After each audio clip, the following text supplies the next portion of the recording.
Okay, so looking at this is no longer a parent function. So this has stuff actually happening to it. First thing I want to look at, we'll look at the axis of symmetry first. What is the x equals equation that my axis of symmetry runs through? Negative 3. So highlight your axis of symmetry. Whoa. Okay. And then down below, we're going to write that the line of symmetry, the axis of symmetry, is x equals negative 3. Okay, the next thing we can look at is, does this concave up or does it concave down? Down.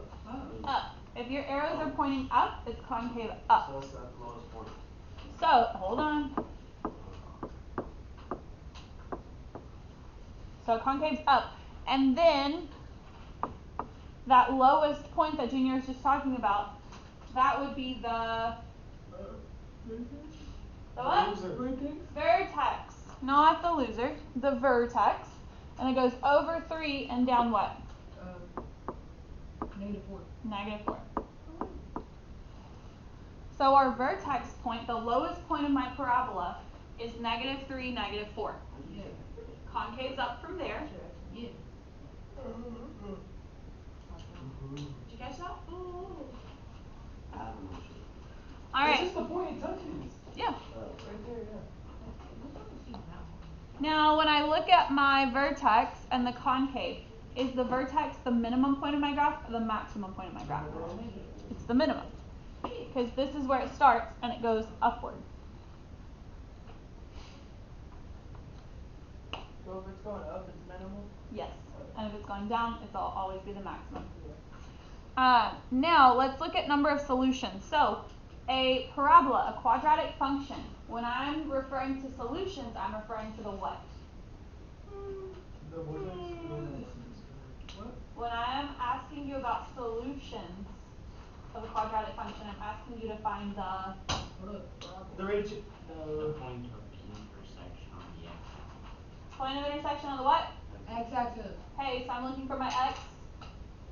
Intercept. Okay, look at the X box that says solution. Where? You see the bottom corner where it says solution? X-axis. Okay, and there's 3 words. What's the first word? X-intercept. X-intercept. Alright, so I could have my parabola hitting no x-intercept, so it could have no solutions. I could have my parabola hitting the x-intercept in 1 spot or in 2. How many x-intercepts does this hit? How many times does it hit the x-axis? No, twice. Twice. So it hits right here and right there. Do you agree? Yeah. So I would say it has 2 solutions. Yeah. So I would say negative 5, 0, and I would say negative 1, 0. I would name the solutions. I would say negative 5, 6. I would speak generally because the parabola and Canva are not friendly combatants because it doesn't exactly hit 5. Alright, so that's our basics of quadratics. Just where's the vertex, the line of symmetry, and where does it hit the x-axis? What are the solutions? So one other quick thing to look at really quick.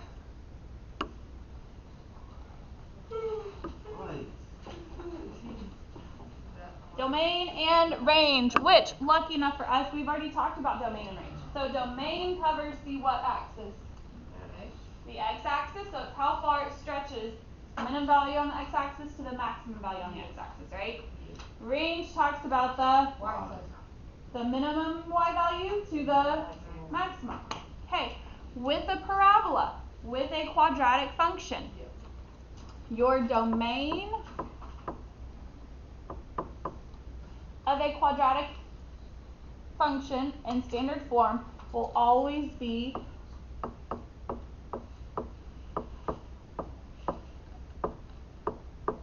all real numbers. And when we're speaking domain and we're saying all real numbers, what is that referring to? Wait, every wait. number. Shush. When you're. Two Jolly Rangers. What is it? Negatives and, no. Okay. Every not always. So when I'm looking at domain, and my domain stretches all real numbers. Infinite numbers. Oh, infinite numbers. Jesus Christ. I'm gonna split the Jolly Rangers. Alright, You said so it. infinite numbers. But y'all said it at the same time pretty much. Well, he like had the thought. Well, he just said it. So Stop stuttering like this. I just said it. So when I say the domain of a parabola is gonna be all real numbers, it's always gonna be negative infinity to positive infinity. Because typically your parabola is always going to have arrows at the top, typically.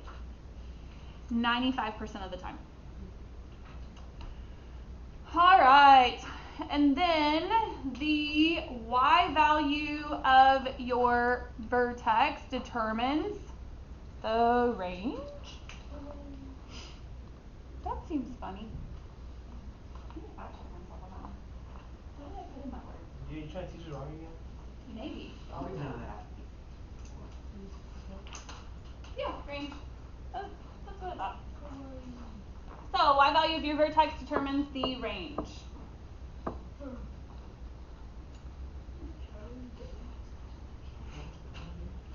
Oh, I kept thinking y-axis and y-intercept, and that's why my brain like glitched for a second. Because I was like, no, it hits the y-axis. That makes sense. Alright, the domain of this. Looking at this graph, what's the domain of this graph? What? Infinite, all real numbers? So, I could also show all real numbers with that fancy R. That's how I've been seeing it with quadratic functions. So you could see it, negative infinity is less than x, which is less than positive infinity. Or you could see it like that, which represents all real numbers. Alright, so range. One thing we need to remember about range is it talks about the what value? What? The Y value? Lowest. The minimum.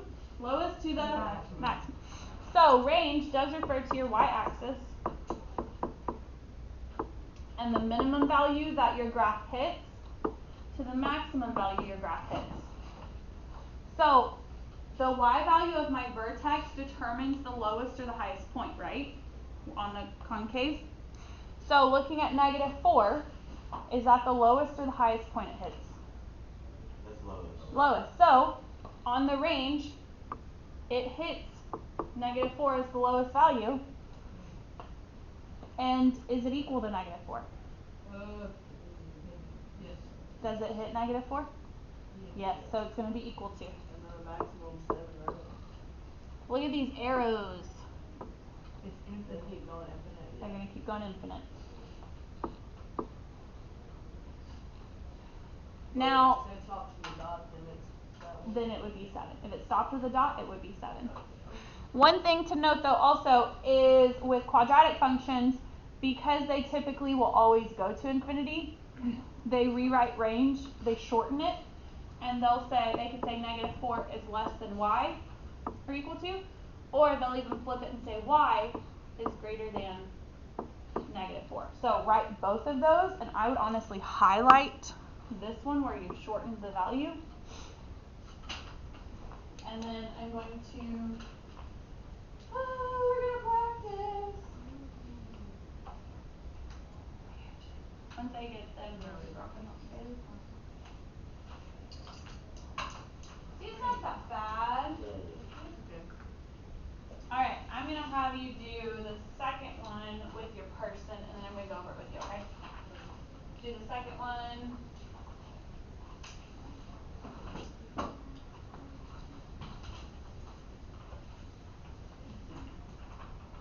Are you doing the first one?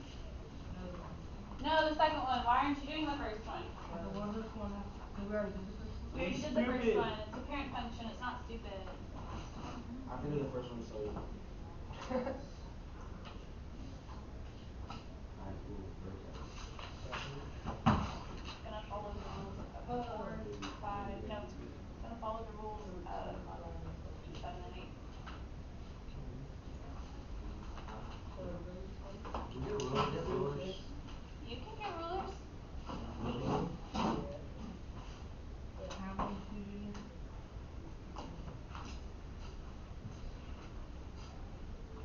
Who drew this bad art? You did, I thought. No. Oh. That was so quick. Wow, thanks, Junior.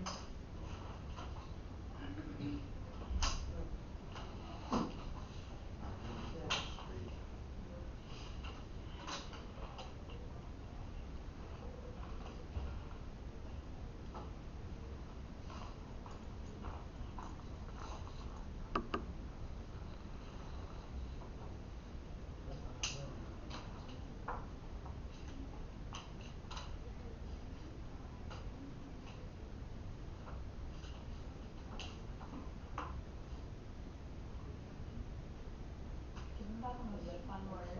Concave down. Boo. Right, what would you like it to say? Concavity or concavity? Concavity. Concavity. Concavity. Cause cavity is.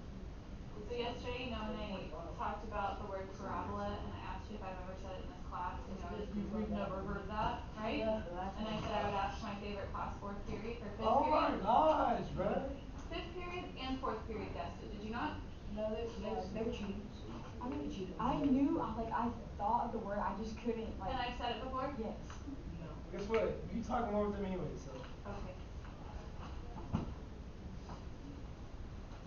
I will say, I am interested to see these unit scores, because you guys are looking very interesting on it. I guess. Some of them is ethics. Yeah, all looking for somehow. OMW. Is that right? Oh, I mean, over. I was like, y'all We can can put post it then. 0.45, comma 0. Okay. Boo. Alright, first thing is, I kind of go out of order of that. Well, let's not. What's your vertex? 2 and 2 and 6. 6. Okay, so your vertex is right here. Do you agree? Yeah. If my pen were ready. Alright, now does it concave up or does it concave down? Down. Concaves down. And because it concaves down, is our vertex the minimum point on the parabola or is it the maximum point it hits? The maximum? Hooray. Alright, where is our axis? Hold on, pause. What is the axis of symmetry? But what is the axis of symmetry? Oh, It's a well, line that goes. It's the line that splits the thing down the middle. Okay, it's the line that splits. And then legend, you told me it was what? X equals 3. Yeah. Alright, number of solutions refers to what? The two like points that go through the x-axis. Okay, so I'm going to label where it hits x-axis. Now, how many times does our parabola hit the x-axis? Twice. Alright, so it hits it. 0.5 or negative 0.5. So, would you agree negative 0.5, Skylar? That's right. Okay. Because we were speaking generalized. And then it goes all the way over to positive 4.5 over 0, right? Yeah. Does it ask domain? Oh, we need to fill in domain and range. Alright, so what's the domain of this graph? What? The domain? It's negative. Infinity. To Negative infinity. positive. Infinity. Alright, these arrows are always going to indicate negative infinity to positive infinity. And it represents all real numbers. So I'm just going to put the R. Give you guys a difference.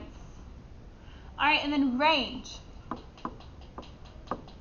Alright, range is determined by the what? The highest and lowest point. The one. Yes. So it's determined by the highest and lowest point, which we would call your vertex. Determined by y value of the vertex, yeah? Yay, nay, maybe so? Alright, so the y value of my vertex is what? Wait, you said the y value? Okay. Wait, is it 2? Pause, I'm going to ask you. Are you ready to listen? What's the y value of my vertex? Of Oh, 6. six. Oh, six? 6. Oh, yeah. Okay, 6. Is 6 the highest point or the lowest point? Highest. So when I'm writing it minimum to maximum, 6 would be the max, Yes. right? Where would its lowest point be? Infinity, negative infinity. Negative infinity. So negative infinity is less than y, which is less than or equal to. I just go for the high points and draw an 8. Now if I just wanted to shorten this, I would just write that y is less than or equal to 6.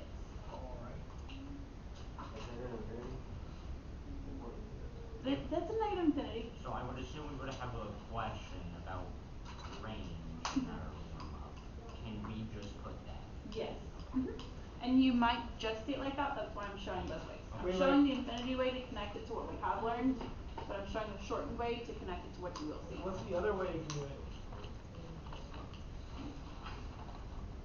Why is there tables on the bottom?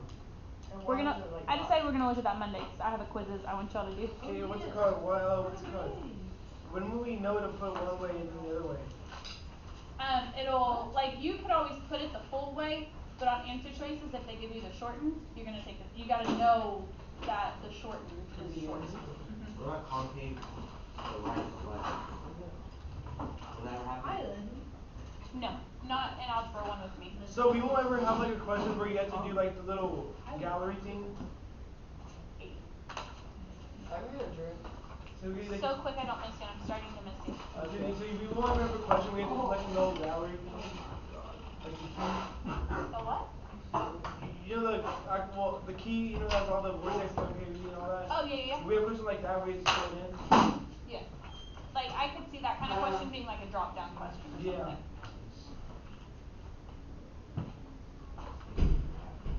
You'll live. Oh, he said you'll live. Basically saying he don't care.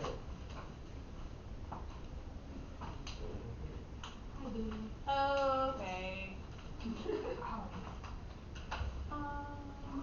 Would this be an independent group?